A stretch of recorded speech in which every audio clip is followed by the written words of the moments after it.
That last 15 days before Christmas break can feel like the final lap of Mario Kart. In this video, I'm gonna share 5 tips to help you successfully close out the first semester. This video is for you if you're a new school counselor or even a veteran counselor that needs to maximize the last 15 days before Christmas break.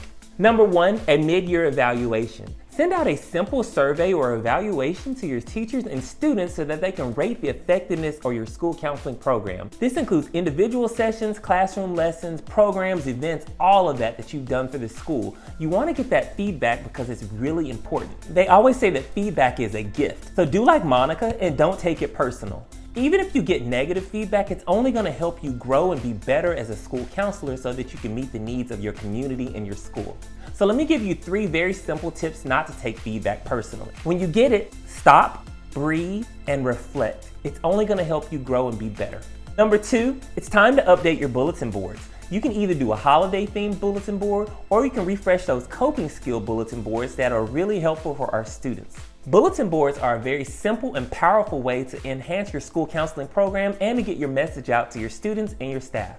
You can either be creative or you can find some ideas on Pinterest. And if you're really stuck, check out this video on the screen after you finish watching this one. The link will be in the description below. This video will give you some ideas on some school counseling bulletin boards that you can use throughout the whole year for academics, college and career, and social emotional learning.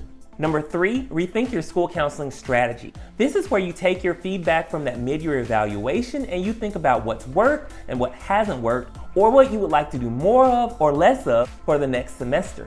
So I plan on analyzing and taking the data from my needs assessment and hosting many small group lessons. These are not going to be like 6 to 8 week long sessions. They're going to be like mini forums. One example will be strictly informational where I share psychoeducation on things like anxiety. For example, I'll host like the science behind anxiety and what you can do. Others will be skill-based where I teach a specific set of students a specific set of skills, like how to handle anxiety. And I plan on doing it this way because we only have 3 weeks left of school. I'll create the simple lessons or the information I want to share out in my mini forums, and I can host these on multiple days throughout the week, and I can hit multiple groups of students. It's this new idea that I want to try out because I know it's going to be really powerful. So any student would be able to sign up, get the information that really pertains to them so that they can do better.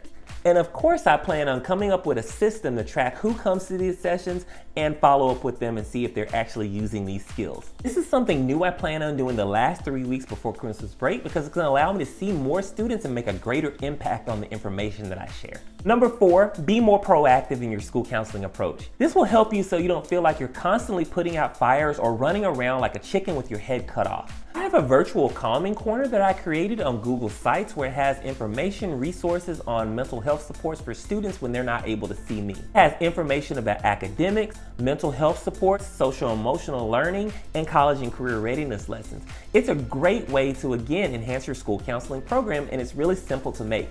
If you would like for me to do a separate video where I show you how to create this, drop virtual calming corner in the comments section. I want to take this time to shout out my friend Diane Wilson. She's an amazing tech person and she created her virtual calming corner using Wakelet. I would love to create something similar for next year. And if you're not a techie person, you still need to come up with a way to be more proactive so that you can handle things and not be in 10 places at one time. Think about your problem areas or areas of growth at your school and what are the things your students or your staff need in order to thrive and survive. Find a way to address those concerns in a way that works for you and your school. And number 5, share lessons on kindness and compassion. These last 3 weeks, I'm gonna focus on kindness, compassion, and empathy in my school. I know that's one of the areas that my teachers identified on my needs assessment, and it's a great way to do that because this is the season for giving. You can get some awesome ideas from randomactsofkindness.org. I bought this awesome book from Five Below this weekend. Check it out. It's 50 fun exercises for making friends, talking, listening, and understanding social rules. So in December, I'm gonna share many lessons from this book. It really focuses on empathy and compassion, and our students definitely need this. One thing that I noticed because of the pandemic and being at home, our students lacked social skills. When our students came back into the building, there was an increase in verbal aggression, arguing, and even some physical aggression simply because they weren't around other people. I plan on using this book that I bought from Five Below to teach kindness and social cues. Really gonna focus heavily on the last 3 weeks before Christmas break. I plan on retouching on these topics when we come back to school in January. And you know I'm gonna take care of you all. I'm not gonna leave you hanging. So any ideas that I share, I'm gonna create videos for, so be on the lookout for it. If you got value from this, please like this video. Not only does it tell me the video topics that you would love to see, it also helps YouTube push my channel out to other people. And if you would like to support me in other ways, I love coffee, so I'm gonna put the link right here if you would like to buy me a coffee. I sincerely appreciate it in advance. When you finish watching this video, check out this video on the screen. It's 10 tips for brand new counselors on what to do the second semester. So this is the perfect opportunity to start thinking about what you're gonna do in January to get the ball rolling and start strong.